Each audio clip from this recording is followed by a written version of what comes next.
What's up, it is Ben Shepherd here and welcome back to Run Through TV. Today's guest, I'm going to let him introduce himself, but I'm going to do something that might help you realise who it is. Boom shakalaka. So I'm Nick BESTER, also known on Instagram. My handle is just a little BESTER. I'm a 220 marathoner, 220.08 marathoner, trying to break 220 in the marathon distance. And I'm also, I would say online coach, but I do a lot of in-person coaching as well. So call it just a running coach in general. Went full-time into running coaching about 2 years ago now, just over 2 years ago. And I haven't looked back once since. Started an athletics club called Best Athletics. It's exponentially growing, which is awesome to see, and such a good vibe, supportive group of people. So just proud to be a part of it. And I'm on a mission to try and get as quick as possible. It seems quite a simple question, but one that I really wanted to ask to somebody that's pretty much dedicated their whole life to running. Why running? Probably because the parents-in-law were runners and I wanted to impress them.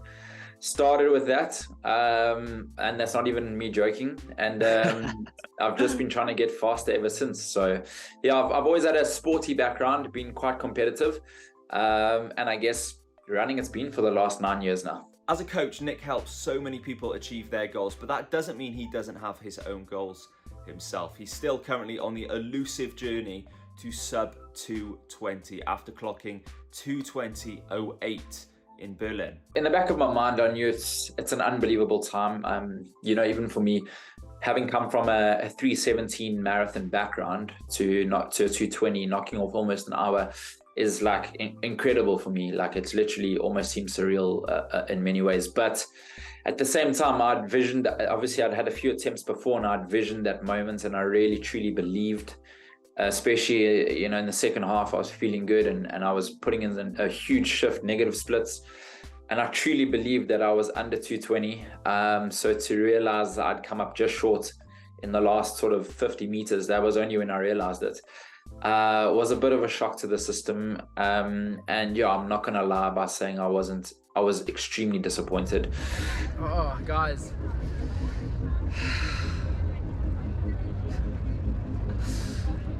smiling and crying, that's marathon running for you.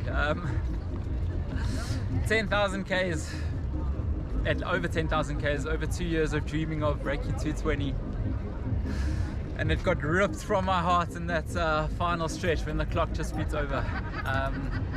You know what? I had the run of my life. I felt comfortable for so much of the race. It was different to Rotterdam, it was different to Cheshire, it was different to London, it was different to all my last 4 marathons.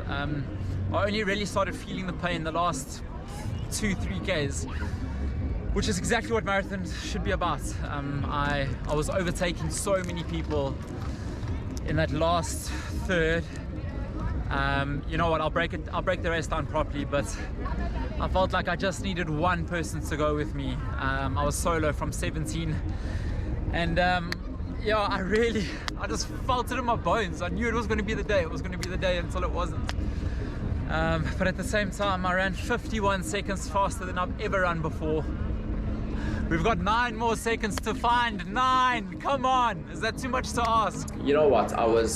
I pulled off to the side, and I always take a bit of time, and I suppose vented in a way. A few mates had finished just behind me. They came up to me, asked if I was okay, and my honest answer was that I wasn't okay. They kind of reminded me that it's still an amazing achievement. It was still a PB. And probably after about 15 minutes did I realize that I'm okay, I'm breathing, I'm healthy, it's fine, it's a PB.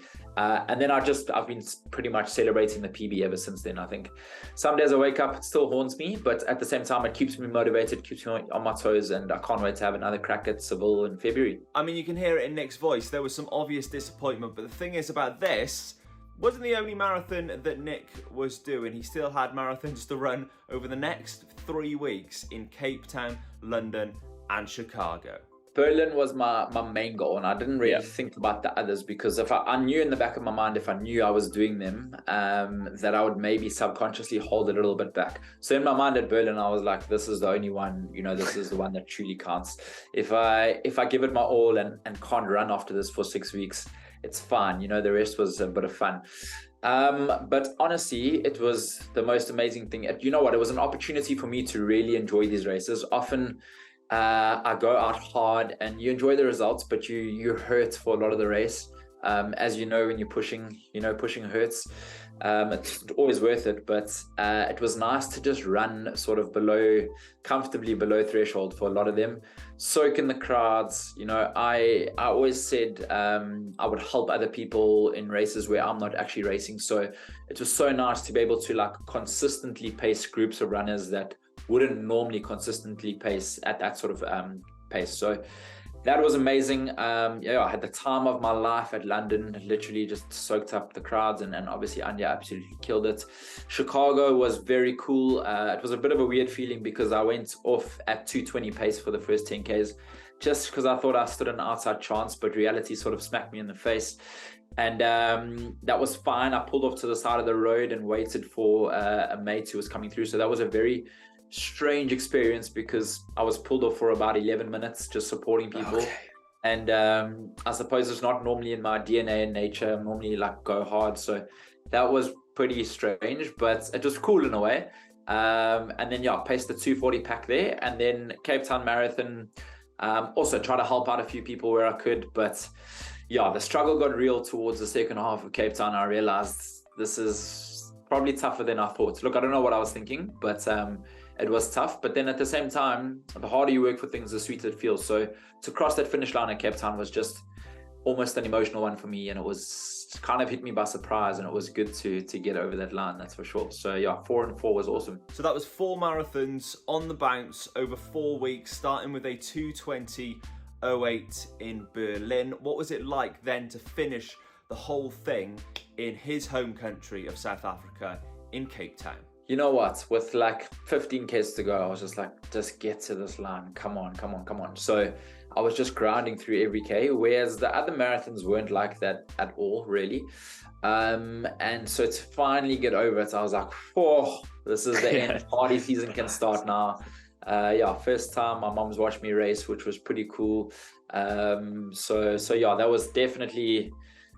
Look, marathon running's emotional as it is, but that was quite a proud moment, and really happy to have crossed the line there. Come on! 4 and 4, come on! And on to Nick's next race. So Nick's going to be racing Seville in February, but what's he going to do when he does break that elusive 2:20 barrier? Has he given any thought to kind of what's next, what the next goal is going to be? I'm going to take up golf very seriously. Like Gareth Bale. Go back to my golfing days, because golf's a hard sport. You need to put in a lot of time to improve. So, no, but on all seriousness, you know what? I actually haven't thought too far above 2:20. I don't want to get ahead of myself. I want to really tick that box off first.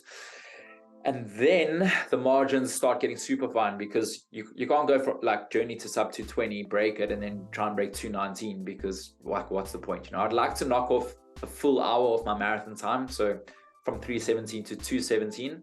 But then at 2:17, you start getting very close to like sort of like Commonwealth Games qualifications, and things start getting a little bit more serious. So I don't know, I don't want to look too far ahead. I would love to really get to a stage where I can say, okay, I've peaked, this is it, but I feel like I'm far from there, and with hard work and grinding, who knows where I'll get to. I never ever thought I'd get to 2:20, but like I said, I feel like there's a whole lot more, so who knows.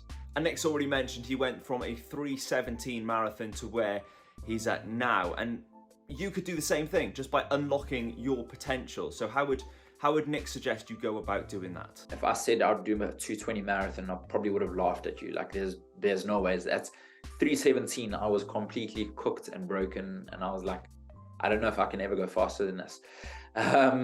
But ultimately, instead of putting like numbers on it from the start, I think the best thing is to work hard. Keep your love and enjoyment there, but work hard consistently over a period of time, and that's what brings results.